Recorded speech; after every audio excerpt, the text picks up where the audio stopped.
यांच्याशी बोलूया। विद्याताई, बच्चू कडूंच्या आंदोलनाचा 6वा-7वा दिवस आहे। आज मुख्यमंत्र्यांनी पुन्हा फोन केलेला होता त्यांना आणि आश्वस्त केलं की आम्ही कर्जमाफी करू, पण आम्हाला थोडासा वेळ द्या। ते म्हणतायत आम्हाला तारीख पाहिजे की केव्हा तुम्ही कर्जमाफी करणार। काय सांगाल? इकडे सगळे कार्यकर्ते मात्र आक्रमक झालेले आहेत।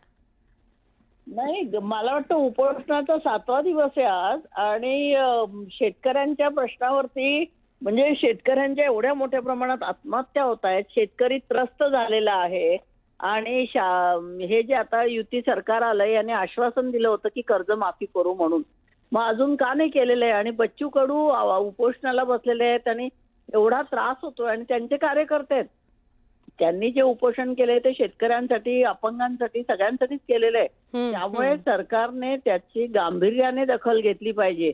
कुठे बावनकुळे भेटून आले, कुठे आज पंकजा मुंडे जाणार आहे, कुठे मिटकरी जाणार आहे, हे करून नुसतं जाऊन चालणार नाही, उपोषणाला भेटी देऊन नाही चालणार आहे।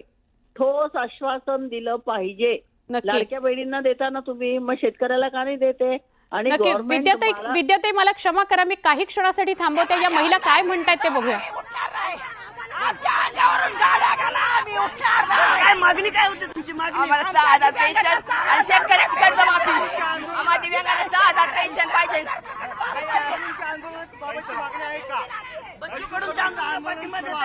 बच्चू कडूंच्या पाठिंब्यासाठी जिथं आलोय आम्ही। आमच्या दैवताला जर काही झालं तर या शासनाला सोडणार नाही आम्ही।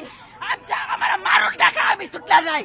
बच्चू कडूला जर काही झालं तर आजी काय नाही तुम्हाला। आजी दादा वारंवार आम्हाला फसवताय। दादा म्हणतो एकच वादन दादा।